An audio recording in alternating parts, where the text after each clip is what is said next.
سلامونه درنښت له ارزو څخه د 1 بجې خبرونو ته ښه راغلاست. د مسکو فارمټ غړو په یوه ګډه بیانیه کې له یوه خپلواکه متحده او سوله ییز افغانستان څخه پر ملاتړ ټینګار کړی دی. په ګډې بیانیه کې راغلي چې لوري د افغانستان او سیمې او نړۍ هیوادونو ترمنځ د اقتصادي او سوداګریزو اړیکو او پانګونې پراختیا ته پر اړتیا هم ټینګار کړی دی. لورو همداراز د افغانستان خلکو ته د نړیوالې ټولنې د بشري مرستو د زیاتېدو غوښتنه کړې ده او د دې مرستو سیاسي کېدو سره یې خپل مخالفت څرګند کړی دی.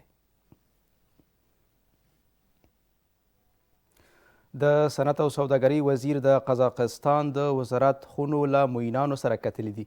د صنعت او سوداګرۍ وزارت اعلان وکړ چې په دې لیدنه کې دواړو لورو د اقتصاد او سوداګرۍ ودې تر 3 میلیارډ ډالرو پورې د دواړو هیوادونو ترمنځ د سوداګرۍ د راکړې ورکړې د کچې زیاتېدو، په لیږ رالېږ کې د اسانتیا برابرولو او د اوسپنې پټلۍ د پروژو په تړاو خبرې کړې دي.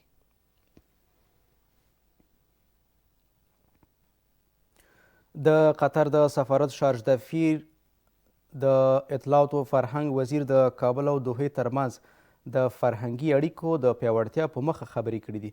د اطلاعات و فرهنګ وزارت وایي چې د قطر سفارت شارج دفیر د دواړو هیوادونو ترمنځ د فرهنګي اړیکو پر پیاوړتیا له ټینګار سره په دغه برخه کې د دوحې د لا ډیرو همکاریو څخه ډاډ ورکړی دی.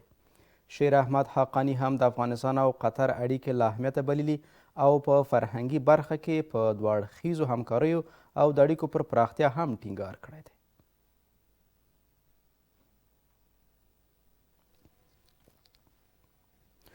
نړیوال بانک په تازه راپور کې اعلان وکړ چې د منځني ختیځ په سیمه د افریقا په شمال، افغانستان او پاکستان کې د اقتصاد ودې لرلید مخ پر ښه کېدو دی، خو جدي ننګونې لا هم شتون لري.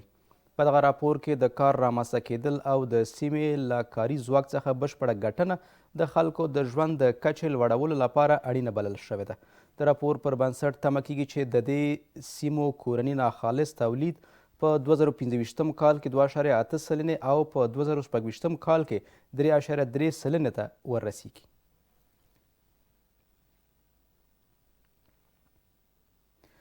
د احصایې او معلوماتو ملي ادارې اعلان وکړ چې د روان لمریز کال په لومړیو 6 میاشتو کې څه باندې 1 میلیون تنو ته برېښنایي پیژندپاڼې ویشل شوي دي.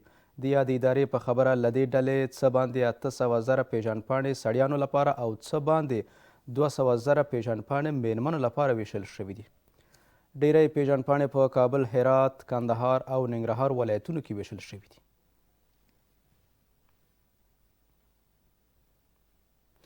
خبرونه همدومره وو، تر بیا مو الله مل.